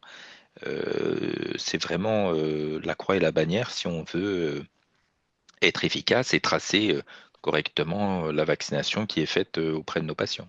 C'est sûr, c'est un point fort qui est avancé à chaque fois dans tous les documents qui sortent, hein, par le ministère, etc. Sauf que ça avance très très lentement. Le système de mesvaccins.net, il a déjà été repris à l'échelle de plusieurs pays. Mais nous, en France, alors que le créateur il est ici, ben voilà, c'est prévu depuis je ne sais combien d'années, mais c'est effectivement pas encore effectif de façon large en tout cas. Après, le plus grand frein, c'est aussi les patients qui refusent la vaccination. Enfin, moi, le pneumocoque, je le propose franchement à beaucoup, beaucoup, beaucoup de patients. C'est pas toujours facile quand même, hein. Ah bon, moi j'ai jamais eu de refus pour du pneumocoque, hein. J'ai pas Ah oui? l'impression que ce soit un Ah, vaccin il y qui en a pose qui veulent pas. problème. Enfin, jamais, j'exagère sans doute. J'ai quelques patients réfractaires à la vaccination de façon générale. Dans mes patients VIH, ça arrive. J'en ai peu, mais ça arrive. Donc, c'est ni plus ni moins celui-là comme les autres. Ou encore, je dirais même plus facilement celui-là que grippe ou Covid, qui vont pas faire. Ils vont faire le pneumocoque plus facilement. Donc, c'est très rare, je trouve, le pneumocoque. Il n'y a pas de polémique dessus. Il n'y a pas Ils de. n'en ont pas entendu parler. Franchement, il n'y a pas beaucoup de communication dessus. Donc, quand j'en parle, ils me disent, mais c'est quoi ça? Il y en a un, il est diabétique. Je lui ai expliqué. Il m'a dit, je vais réfléchir. Il est revenu me voir en me disant, mon cousin, il a un diabète avec de l'insuline et on lui a jamais proposé. Donc, en gros, pourquoi vous me le proposez? Donc, moi, je pense qu'il est très méconnu. Et du coup, ben, la non-connaissance, les faits qui sont plutôt pas réceptifs. Bah, c'est pour ça que je dis, il faut absolument avoir le réflexe. Moi, ça fait des années que je l'inculque, hein, bien avant que les pharmaciens soient dans la prescription. Je le faisais déjà dans le TD que je leur faisais pour du conseil en officine, puisqu'ils voient les patients chroniques tous les mois ou tous les 3 mois selon la contenance des boîtes de médicaments des patients. Et voilà, le premier réflexe, s'ils retiennent un truc de mon heure de cours de TP, c'est grippe, Covid, pneumocoque. Grippe, Covid, pneumocoque. Donc, grippe, Covid, on en voit quand même alors, bah, pas beaucoup, puisque les couvertures vaccinales sont pas si élevées que ça, hein, mais on les voit quand même en pharmacie en hiver au moment de la vaccination grippe. Parler à ce moment-là du pneumocoque en même temps, même s'il n'y a pas d'impératif à le faire à ce moment-là. Le pneumocoque, on peut le faire à n'importe quel moment de l'année, hein. Il n'y a pas plus d'intérêt à le faire là qu'à un autre moment. Mais en tout cas, là où on parle de grippe Covid, ne pas parler de pneumocoque, pour moi, c'est une aberration totale. Je voulais intervenir, pardon, Sandra voulait intervenir. Moi, j'avais une question pratico-pratique parce que je propose très souvent, quasiment systématiquement à tous mes patients diabétiques et fragiles avec des comorbidités, le Prévenart 20. Je voulais savoir, parce que parfois, ils ne sont pas à jour de leur rappel contre le tétanos. Et la question que je me posais, c'est est-ce qu'on peut faire le vaccin, les deux vaccins le même jour, en fait? Oui, tout ça, Voilà. c'est des vaccins inactivés, hein. Donc, entre deux vaccins Les inactivés, nourrissons. en règle, il y a pas de délai particulier à respecter. On peut les faire le jour même, le lendemain, sur le lendemain. Il n'y a aucun délai particulier à respecter. Le seul délai entre vaccins qu'on a encore à respecter, même si il y a probablement peu d'intérêt à le faire, mais bon, ça a été décrété, donc pour l'instant, on continue à le suivre. C'est entre deux vaccins vivants atténués, où on sait qu'il peut y avoir une petite interaction, mais qui va éventuellement jouer sur l'efficacité. Mais comme les vaccins vivants, en général, sont hyper efficaces, même si ça réduit quelque chose, je ne suis pas sûre que ça ait un impact clinique. Donc c'est vraiment là, ou alors avec des nouveaux vaccins, quand on ne sait pas très bien et qu'on veut explorer la pharmacovigilance, hein. Le Covid au début, bah, les premiers, on le disait 15 jours avant un autre, c'était juste pour que on puisse reconnaître attribuer les effets secondaires éventuels à un vaccin tant qu'on ne le connaissait pas. Une fois qu'on l'a connu suffisamment, il y avait pas c'était un vaccin inactivé, donc il n'y avait pas d'intérêt à le faire. Donc vraiment, les délais, il y en a peu à respecter entre deux vivants atténués si on peut, mais ce n'est pas une contre-indication formelle. Si nous, c'est souvent en centre de vaccination international qu'on ne le respecte pas, bah, parce que les gens ont été vaccinés avec un vaccin rougeole ou rayon rubéole, par exemple, et ils partent bientôt, il faut leur faire la fièvre jaune, bah, on le fera quel que soit le délai. Si on peut le respecter, on aura peut-être un chouïa de plus d'efficacité, mais je ne suis pas sûre que ce ne soit pas que biologique et qui ait un impact clinique. Enfin, voilà, c'est loin d'être À, ce certain. à ce sujet, j'ai deux petites questions à poser. Oui, Et je voulais revenir sur Héloïse pour le prévenard. Tu sais, Héloïse, quand tu vaccines des nourrissons, ben moi, qu'est-ce que je dis? Pensez aux grands-parents. Et souvent, les grands-parents, ils sont en 65, ils ont ou du diabète, ou ils ont une quelconque comorbidité, ou ils ont plus de 65 ans. Et là, c'est la fille, la petite fille, qui va inciter les grands-parents à leur dire, tu sais, tu devrais voir ton médecin et faire le pneumocoque comme fait ton petit enfant. Alors, Voilà. moi, je leur ah, dis c'est que très ce bien vaccin, ça. on le fait aux Non, mais bébés, donc pour les rassurer. C'est ah l'inverse. non, non, non, moi je dis ça pour que les parents Ouais, ouais, mais bon. parlent à leurs parents, à eux, qui sont les grands-parents, et Mais qui les ont... deux sont bien, hein. Ça rassure si on le Ouais. fait au Ah oui, bébé, ça ça rassure. rassure les adultes si on le fait au bébé, Voilà, et voilà. si, C'est ça. voilà. Et Oui, je non, mais vous c'est pas pour rappelle. rassurer, c'est pour leur dire, pensez à Oui, lui, bien sûr, tout aux à autres. fait, mais j'entends bien. Mais Et, là, il y a eu les deux. Et ouais, ouais. Et donc, j'avais une autre question aussi sur le rougeole, oreillon, rubéole. oui, Parce que il y a pas mal de populations qui ont été vraiment contre, qui ont refusé, un peu comme l'hépatite B. Et j'ai des populations qui ne l'ont pas faite, notamment de jeunes femmes et de jeunes filles, je dirais. Alors, quand on leur propose et qu'elles sont ados, on va dire pré-ados, enfin pré-ados, adolescentes, qu'elles ne sont pas sous contraception, comment on fait? Oh bah, on leur dit que dans le mois qui suit, il ne faut pas être enceinte. Voilà, après, c'est pas, enfin, pas des grossesses toutes les 5 minutes non plus, même si ça Non, reste toujours quelque chose de non, non, mais possible. Et on ne on fait pas avorter non plus si jamais ça non, voilà. survient Ah, par parce que quand derrière. même, Donc il faut quand même être rassurant sur les données qu'il y a par d'accord. ailleurs. Et le rattrapage, c'est 2 doses, s'ils n'ont pas eu. Bah, ça dépend. S'ils ont eu 0 dose, c'est 2 doses. S'ils ont eu une dose, c'est la deuxième dose. Quel que En soit le général, délai entre beaucoup, une dose et une deuxième dose. peu importe le délai. Donc, en général, la plupart, ils ont quand même eu une dose. Donc, après, ça arrive qu'il y en ait qu'on ait eu 0, mais beaucoup ont eu une dose, le nourrisson, hein, c'est quand même fréquent. Et dans ces cas-là, une seule dose suffit. S'ils n'en ont pas eu ou qu'on n'est pas sûr qu'ils en aient eu, c'est pas dangereux si c'était une troisième ou quatrième dose de toute façon, hein. Donc, si on n'est pas sûr qu'ils aient déjà eu une dose, c'est 2 doses à au moins un mois d'intervalle. Et donc, Donc, ça fait 2 mois sans grossesse. oui, voilà. Et donc, la coqueluche, donc, à chaque fois qu'une femme est enceinte, elle devrait faire son vaccin. À chaque fois, sinon ça ne sert à rien. À nouveau, Un c'est de la DTCP protection à chaque fois. passive. Donc, ouais. Donc, Donc, elle ça fait ne sert à quelque chose que si on lui fait produire plein d'anticorps. Donc, même si elle a été vaccinée 8 mois avant, c'est pas à ce moment-là qu'elle fait plein d'anticorps. Elle ne les passera pas au bébé. Donc, on est c'est bien d'accord. à chaque À chaque grossesse. grossesse. OK, Tout ouais, à ouais. fait. Moi, j'avais une question sur le Shenrix. Du coup, pour les patients qui ont eu le zona, il faut attendre 1 an avant de vacciner, c'est ça? Alors, il faut oui et non. Donc, c'est la recommandation, c'est-à-dire que l'utilité, si on vient d'avoir un zona, on vient d'avoir une stimulation immunitaire, donc il n'y a pas d'urgence à faire le vaccin. Donc, le cas général, c'est on attend 1 an, non pas parce que c'est dangereux, mais parce que c'est pas le moment où c'est utile. Et donc, du coup, on peut attendre 1 an, mais pas trop, puisqu'après, on sait qu'il y a des zonas qui peuvent récidiver. Mais voilà, c'est ça la raison, hein. Ce n'est pas une raison liée à un risque. Et donc, du coup, par contre, les patients par exemple, qui ne sont pas encore immunodéprimés, mais qu'on va mettre sous immunosuppresseur, je ne l'ai pas commenté, mais c'était précisé sur une des dias, et ben là, à ce moment-là, on va attendre la guérison du zona et on va les vacciner parce qu'ils ont besoin d'être protégés, eux, rapidement, hein. Et à ce moment-là, et qui vont être à risque plus élevé parce qu'ils vont être sous immunosuppresseurs. Et donc, on peut même rapprocher la deuxième dose si on est pressé de démarrer les immunosuppresseurs. Si on n'est pas pressé, il vaut mieux attendre 2 mois, on aura une meilleure efficacité. Mais si on est pressé de les démarrer, parce qu'il y a plein de raisons qui font qu'on peut être pressé, et ben à ce moment-là, ça va être 1 mois d'écart avec l'idée qu'on laisse encore 14 jours. Donc, c'est-à-dire que sur 1 mois et demi, on ait pu faire les 2 doses avec 14 jours après la deuxième dose pour qu'on ait pu avoir la réponse immunitaire qui se fasse. Et du coup, ils seront mieux protégés que si on les vaccine une fois qu'ils sont immunodéprimés. Après, si on n'a pas pu le faire avant, hein, quelle qu'en soit la raison, on n'a pas le temps, il faut mettre le traitement plus rapidement. Et ben, à ce moment-là, on fera plutôt un schéma en 2 doses.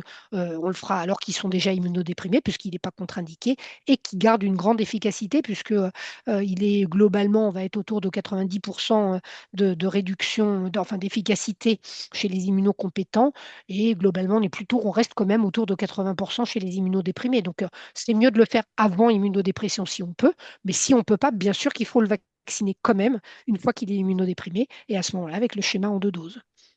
Et si on Et vient de ma question, l'immunodéprimer et qu'il a eu un zona, bah, je dirais là encore, je n'attendrai pas 1 an non plus, parce que bah, il va être à risque plus élevé qu'auparavant. Donc, il n'y a pas et on besoin peut d'attendre dans vacciner ces à cas-là. n'importe quel âge après 65 ans, c'est ça?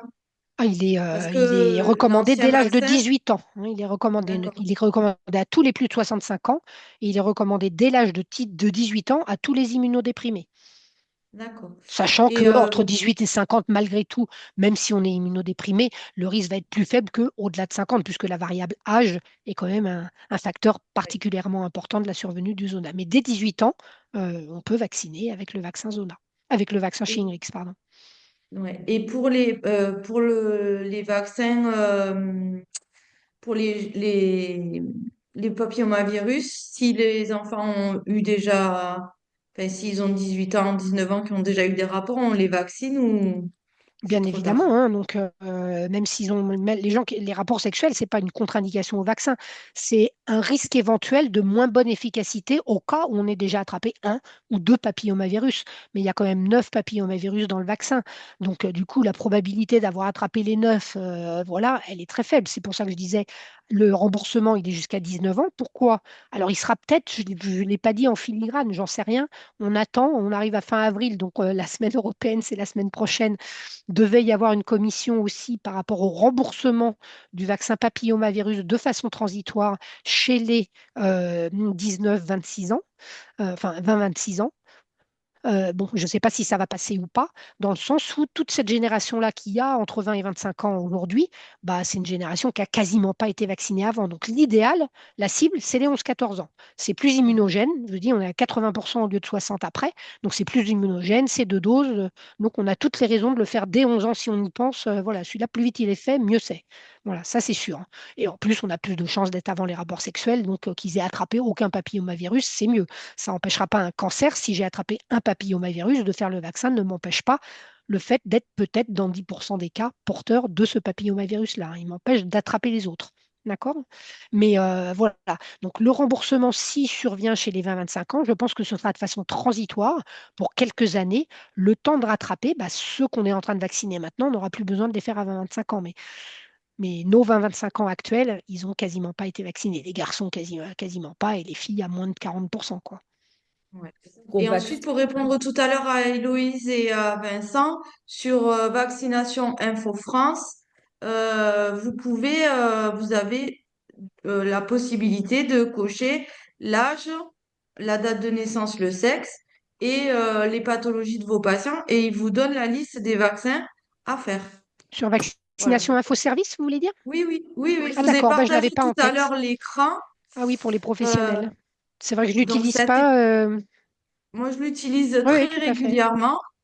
Et en fait, voilà, vous avez une version grand public et une version professionnelle. C'est Et vrai. dans la version professionnelle, il y a quel vaccin pour mes patients. Vous avez le calendrier vaccinal qui est mis à jour en temps et en heure. Vous rentrez l'âge de votre patient ou sa date de naissance.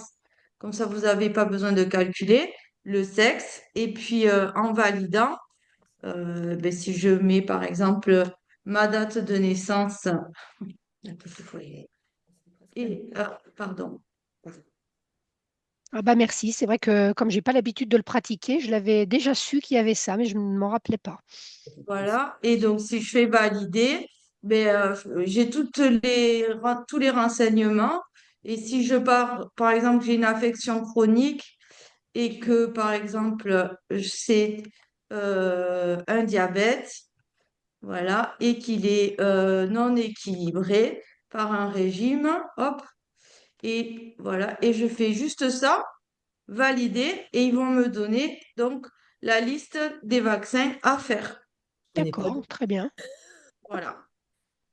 je connaissais Donc pas. ça, c'est moi je l'ai sur ma Bravo. barre de recherche et j'ai qu'à cliquer dessus quand j'ai une question. Voilà. Je vais prendre. Merci. Voilà. C'était tout. Ah, mais c'est bien. Super.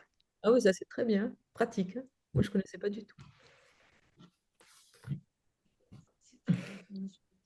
Il y a Que Vincent qui Jérôme, voulait merci. reposer une question.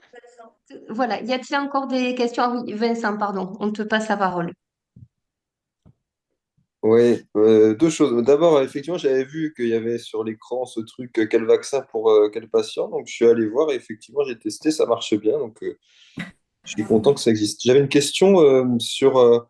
Vous avez dit dans la présentation que les nourrissons nés à partir du 1er janvier 2023, c'était. Juillet 2023. Ah, juillet. Mm. Ah, ok, bah, c'est tout. Parce que je me disais, janvier, ça va pas. Machin. Oui, juillet, c'est bon, d'accord. Ok. 1er Merci. juillet 2023, voilà. Donc, Oui, à notre grande surprise, on a eu un peu de mal, nous aussi, à nous y retrouver, hein. On pensait qu'évidemment, le changement, il serait pour ceux qui naissaient à partir du 1er janvier 2025, mais non, c'est donc l'obligation, elle est bien pour ceux qui sont nés depuis le 1er juillet 2023. Donc, s'ils avaient reçu un méningococcé, bah, ils ont quand même l'obligation d'avoir une dose de ACWY, puisqu'à voilà, partir de 12 mois, c'est une seule dose qui suffit. Donc, on voilà. leur fait, même Mais s'ils ont déjà s'ils eu les avaient deux reçu doses, les deux, bah, s'ils ça avaient ne change reçu les rien, c'est deux, bah, pareil. ils font pas deux doses. Bah si, ils font une dose hein, à partir de le ACWY, son efficacité, c'est une seule dose à partir de l'âge de 1 an.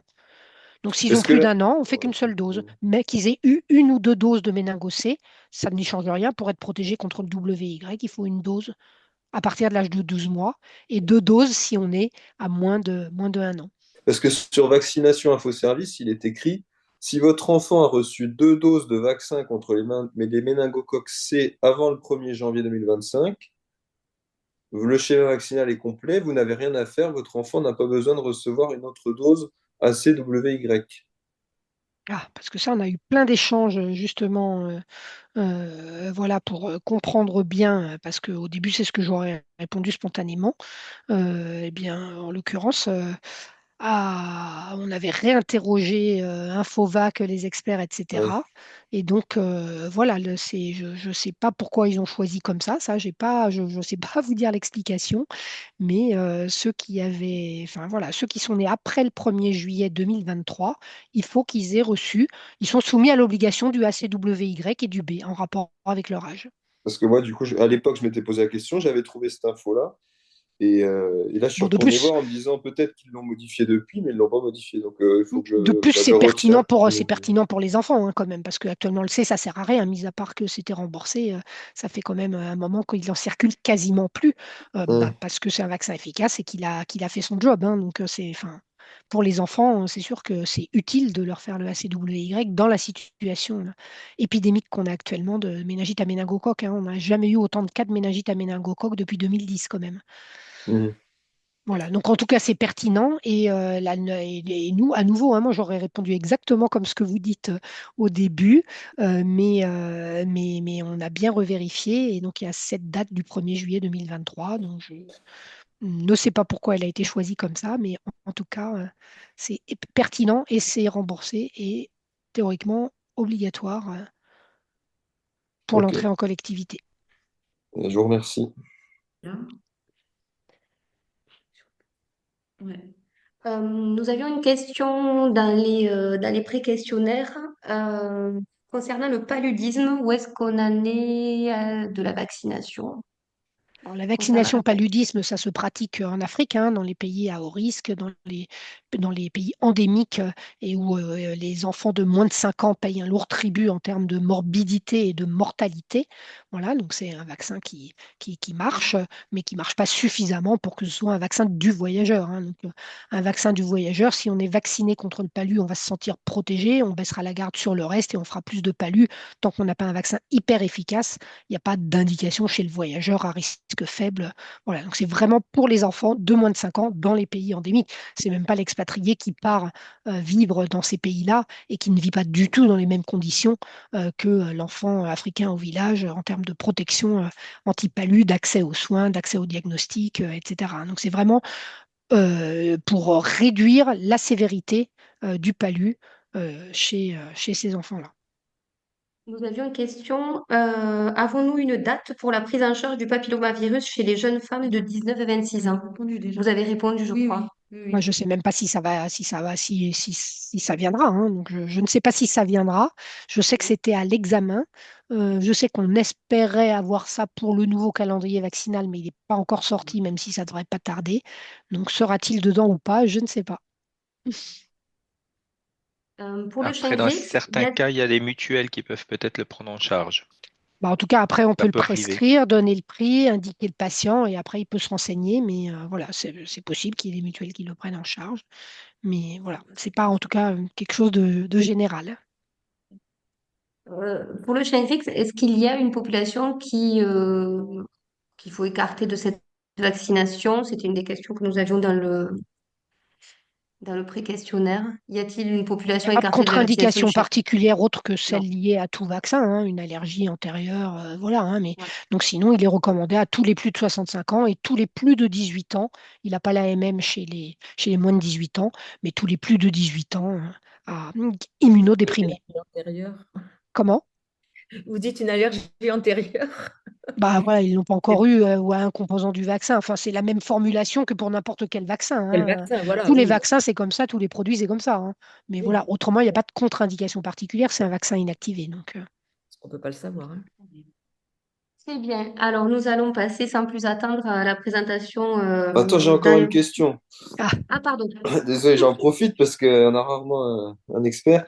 Pour la vaccination varicelle, j'ai eu des parents qui ont eu des enfants avec des varicelles, pas graves, mais invalidantes. Enfin, non, enfin, je sais pas, c'était voilà, une varicelle, l'enfant il dort pas, il mange plus, etc. Et ils m'ont dit, oh, le prochain enfant, je vais le faire vacciner contre la varicelle. Qu'est-ce que vous en pensez? J'ai vu qu'il y a une AMM, j'étais plutôt favorable, mais je veux savoir si, ce que vous pensiez des vaccins contre la varicelle chez les nourrissons qui n'ont pas de comorbidité. Et bah, au niveau individuel, c'est leur offrir une prévention pour éviter une varicelle dans l'enfance. La question principale qui est posée, c'est de savoir combien de temps ça va les protéger. Peut-être pas tout à fait pareil qu'une varicelle, et donc quid d'un rappel éventuel à l'adolescence. Voilà, il n'est pas marqué de le faire, hein, mais voilà, c'est une question qui peut se poser. En termes de santé publique, les experts Infovac qui recommandent la vaccination aux enfants, hein, aux nourrissons pour éviter les varicelles sévères, hein. Donc, au plan individuel, s'il y a une demande, j'ai évidemment aucune réticence particulière. C'est de la médecine individuelle. Il a une AMM, il est possible et il prévient la varicelle et il a une bonne efficacité. Donc, s'il n'y a pas de contre-indication à un vaccin vivant, aucun souci. Après, en termes de santé publique, pour que ça ait un impact sur la circulation de la varicelle, il faudrait qu'on ait des couvertures vaccinales très fortes. Et nous, en France, avoir des couvertures vaccinales très fortes, on ne sait pas très bien faire, hein. Et donc, du coup, moi, à mon sens, le jour où ça rentrera dans un calendrier vaccinal, c'est qu'on aura un vaccin qui existe, mais qui n'est pas commercialisé chez nous, qui est un vaccin quadruple avec rougeole, oreillon, rubéole et varicelle. Donc ce vaccin-là, ça existe dans d'autres pays. Et comme l'hexavalent nous a tiré la couverture de la vaccination hépatite B, ça pourrait nous tirer la couverture vaccinale de la vaccination varicelle. Et à ce moment-là, avoir une couverture vaccinale suffisamment élevée pour que ça diminue la circulation de la varicelle et que du coup, les gens non protégés, soit parce qu'ils n'ont jamais eu la varicelle et jamais été vaccinés, soit parce qu'un peu à distance de leur vaccin et peut-être un peu moins bien protégés, qu'on ne décale pas l'âge des varicelles à l'âge adulte avec des varicelles plus graves que dans l'enfance. En fait, c'est ça la crainte en termes de recommandations de santé publique, c'est le décalage d'une maladie plus bénigne dans l'enfance qu'à l'âge adulte, même s'il existe des cas sévères chez les enfants. Mais en termes individuels à la demande, bah, il y a pas de souci pour répondre à la demande de cette famille. Super, On passe merci à la beaucoup. dernière question, Héloïse, et puis on Ouais. passe à la présentation d'Alain Rochois. Juste, c'était pour une remarque et savoir ce que vous en pensiez. C'est-à-dire que je fais pas mal de Rotarix et franchement, ils crachent beaucoup, les enfants. Ils en avalent pas beaucoup. Et ça me pose question quand même sur, je ne sais pas si vous l'avez déjà donné à des bébés, mais donc c'est un vaccin à avaler. Et à chaque fois, je me pose la question vraiment de l'efficacité parce que des fois, ils l'avalent, mais des fois, ils recrachent tout parce que ces bébés, ils savent pas, enfin, ils savent téter, mais pas. Donc, je me suis même demandé pourquoi on pourrait pas le mettre dans le lait ou dans autre chose. Je pense que dans les études, les bébés qui étaient dans les études sont les mêmes que les bébés Donc, qu'on a en c'était. consultation, hein. Donc voilà, je suppose que la dose qui est mise est suffisante pour que la partie qui est absorbée soit bonne. Donc j'imagine pas que la moyenne des bébés soit différente de ceux des études. Je pense pas qu'ils étaient. Voilà, donc ce serait la seule réponse que je suis capable de vous apporter, hein. J'ai jamais lu quelque chose sur cette thématique-là, comme quoi, voilà, il faut reprendre une autre ampoule, etc. Voilà, Ça la me voie pose question sublinguale est en une fait. bonne voie d'absorption aussi, hein, donc voilà. Donc en tout cas voilà, je pense pas qu'il y ait, je pense que si ça a été montré dans les études que ça marchait comme ça, je pense que la plupart des bébés vont avoir la même absorption que ceux qui étaient dans les études. Et tu peux C'est demander à la maman ou au papa de le donner. Moi, j'ai déjà Ah, essayé, j'ai mais c'est ce l'impression que que c'est je mieux. fais, mais franchement, comme à 2 mois, tu sais, c'est comme quand tu commences à Bien leur sûr, hein. donner pour la première fois. En fait, ils remettent tout à l'extérieur. Même j'ai mis dans la joue. Enfin, franchement, j'ai essayé vraiment beaucoup de choses, mais des fois, je me dis, mais qu'est-ce qu'il a gardé Bah, de je ce que je pense lui ai pas qu'ils donné? recrachent tout et à nouveau, je pense que Bon, les bébés de l'étude devaient faire la même chose, j'imagine, et que je dis aux malgré tout, parents de se ça a prévenir comme marché, ça. hein. Mm. Sucettes, ouais. Les sucettes avec l'embout, là. ça, j'ai pensé, Donc, les sucettes, ça pourrait être pas mal, ça, avec, où on peut mettre les médicaments à l'intérieur. Et c'est ça, les données les en tout cas sucettes. les données d'efficacité en vie réelle sont pas mauvaises sur ce vaccin-là, hein. Donc, Merci beaucoup à j'ai pas d'autres tous. trucs à vous donner. Et en plus, moi, je vois pas de bébé, donc moi, je le fais pas avaler au bébé, mis à part les miens à l'époque. C'est parfait. Merci beaucoup pour les questions et pour vos réponses, le docteur Bourgeois. Nous allons passer à la présentation d'Alain Rochois, qui représente l'URPS Infirmiers Occitanie, qui est élu de l'URPS et qui va nous présenter donc les compétences, les nouvelles compétences infirmières, notamment autour de la vaccination et du bilan de prévention, qui inclut bien sûr la vaccination par les infirmiers. Alors, Oui, je ben t'écoute. bonsoir à toutes et à tous. Effectivement, je suis Alain Rochois, je suis infirmier libéral à Vendargues, dans l'Hérault, juste à côté de Montpellier. Je suis élu à l'Union régionale des professions de santé des infirmiers libéraux d'Occitanie maintenant depuis quasiment 13 ans. Et je suis responsable d'une commission de travail sur la vaccination au sein de cette union.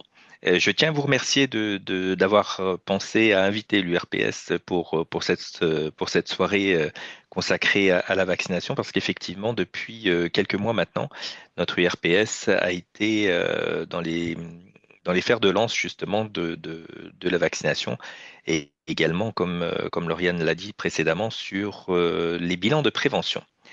Alors, la vaccination, ben, au pays de Louis Pasteur, on vient de le voir, hein, il y a une augmentation de la défiance vaccinale malgré le renfort des 22 000 pharmacies qui existent.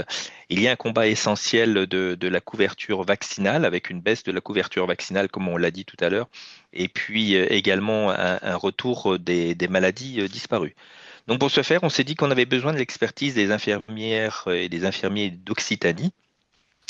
Et d'ailleurs, à ce sujet, en Occitanie, nous sommes 13 000 infirmiers et infirmières et nous vaccinons depuis 2011 contre la grippe. On était présent bien évidemment en 2020 lorsqu'il y a eu les périodes de Covid. Et depuis 2023, nous sommes quasiment 1500 infirmiers en Occitanie qui pouvons prescrire et vacciner 15 vaccins aux personnes de 11 ans et plus. Alors, on est parti d'un constat qui est une urgence parce que 83% des enfants de moins de 2 ans ont reçu les 2 doses du vaccin ROR, et ce qui veut dire que 17% ne sont pas immunisés parfaitement. On a dû affronter il y a quelques jours de ça dans l'Hérault 2 clusters assez importants il y a une quinzaine de jours. On est parti du constat également que 53% des patients qui sont âgés de plus de 65 ans sont vaccinés contre la grippe. Donc ça veut dire que ben, il y a encore une belle marge de progression. Et puis pareil pour les patients qui sont en ALD pour les 16-24 ans. Donc pour ce faire, on s'est dit qu'il y avait un rôle essentiel à mener, et notamment bah, que pour ce faire, il fallait sensibiliser les patients, qu'il fallait vacciner, et qui mieux que les infirmières que nous sommes au cœur de la prévention. Donc en partant de là, on s'est dit qu'il y avait un défi collectif à relever. Et pour ce faire, il fallait à la fois prescrire et vacciner. C'est la mission qu'on s'est fixée là depuis quelques mois maintenant. On est parti d'une force de frappe assez importante puisqu'on est 13 000 infirmiers, comme je l'ai dit précédemment.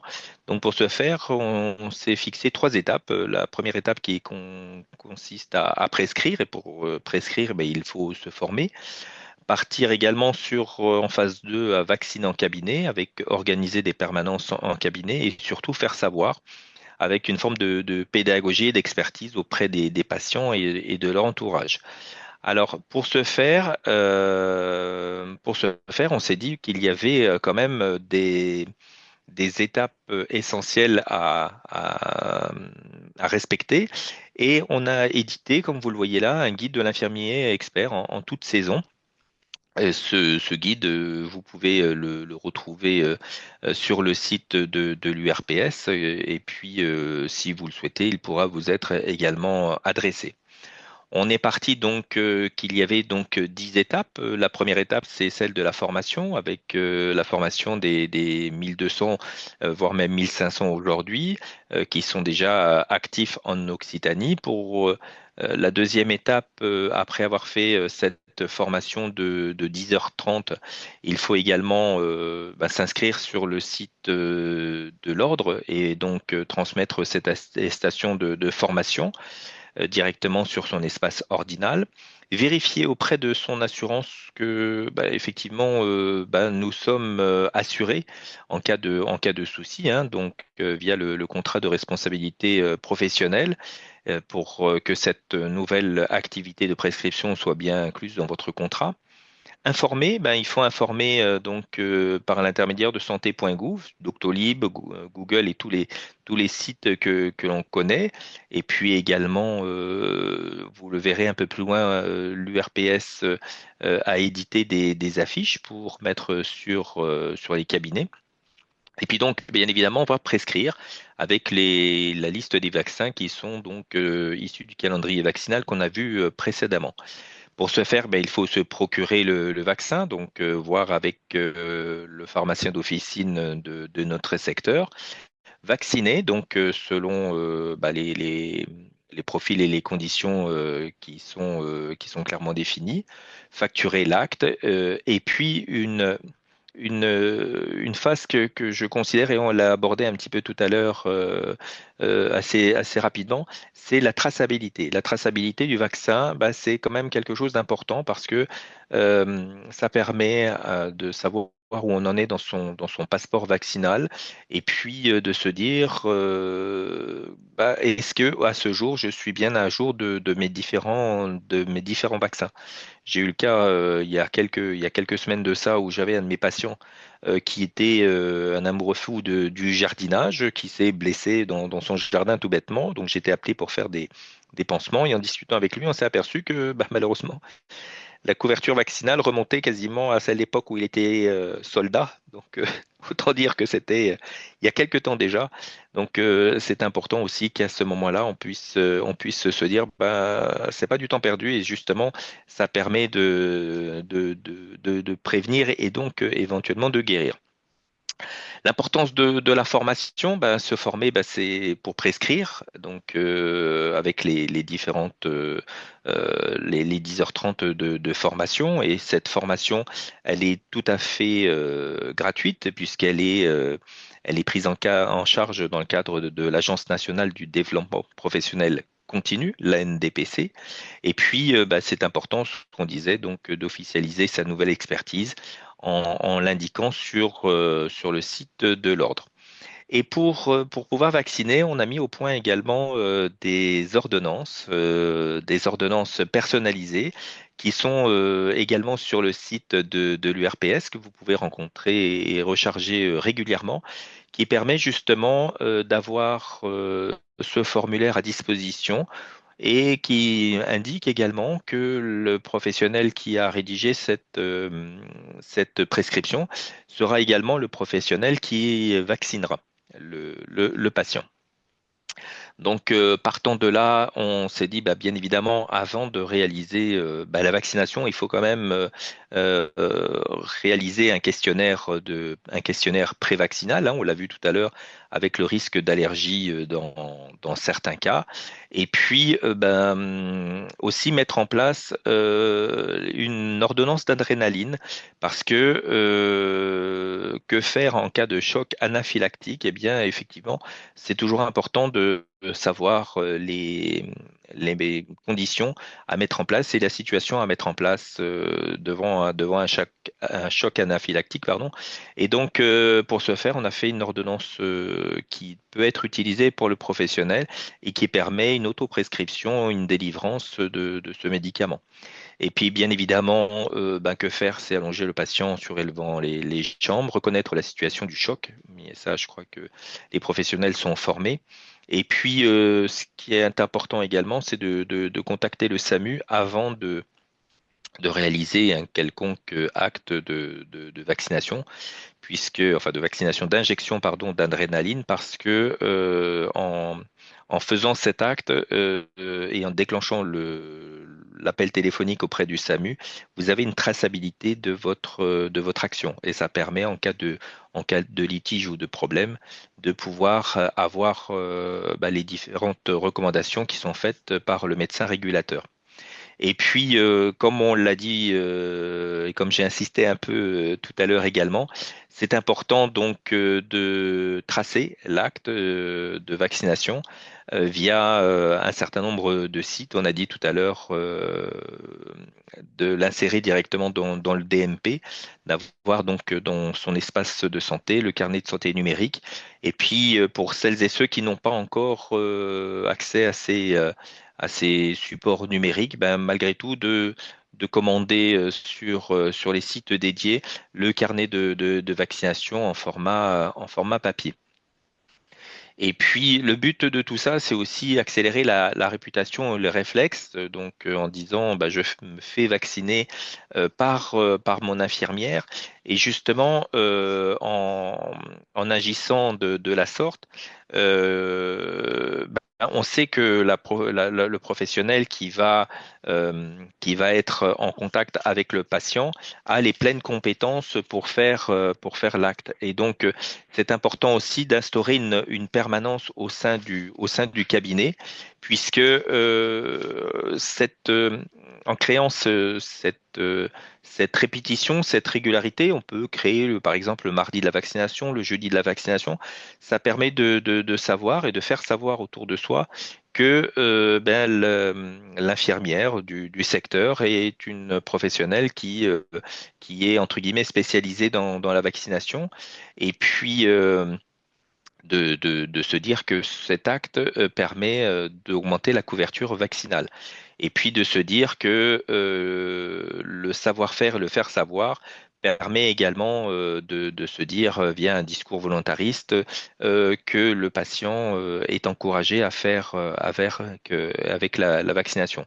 Et puis de se dire également que l'impact de la formation sur la qualité des soins, ça permet de dire que l'infirmière a une mise à jour régulière de ses connaissances, hein, qu'elle est toujours au top des dernières pratiques et des dernières recommandations, qu'elle assure une prise en charge optimisée, donc en répondant aux questions et en rassurant le patient, euh, qu'elle réduit les risques, hein, parce que ben, elle sait rapidement quelles sont les bonnes actions et anticiper les complications éventuelles. Et puis il y a aussi ce qu'on vient de dire également, une confiance accrue, ce qui permet d'augmenter l'adhésion des patients à la vaccination.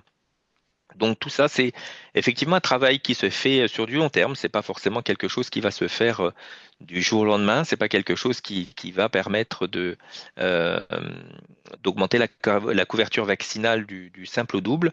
Mais ça permet quand même, via ce que vous avez mis en place, vous, dans votre CPTS, de faire une forme d'écosystème et de faire développer cette compétence des infirmières libérales.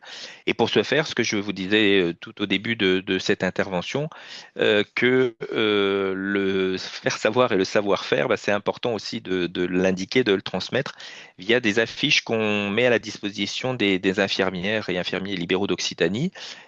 Actuellement, il y a le journal qui paraît tous les 3 mois et dans lequel vous allez retrouver à la fois une affiche de sensibilisation à la vaccination et au bilan des préventions, parce que bah, c'est aussi le moment propice pour faire, au moment du bilan de prévention, de s'assurer que ben, la personne qu'on a face à nous est en adéquation à un passeport vaccinal qui est tout à fait en règle.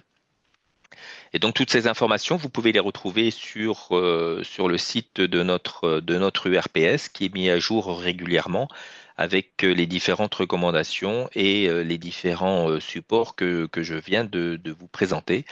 Et puis, ben, le but de notre information auprès des professionnels libéraux, eh bien, aujourd'hui, nous sommes 1500. L'objectif, c'est d'être 3000 professionnels et 3000 IDEL formés d'ici la fin de l'année 2025. Voilà ce que je voulais vous proposer. On m'a dit un quart d'heure, j'ai essayé de tenir le timing. C'est Voilà. parfait, Alain. Merci, merci beaucoup. On peut passer aux questions s'il y en a. Alors, dans le chat, nous n'avons pas de questions. Est-ce qu'il y a parmi nous des questions encore? On a encore 5 petites minutes. S'il y a des questions complémentaires, n'hésitez pas.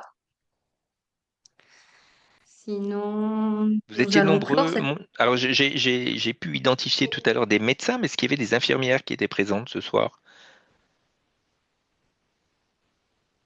Tu, tu avais 4 IPA. Oui, ça, je sais que j'avais le top du top de la crème des IPA de. De l'Aude,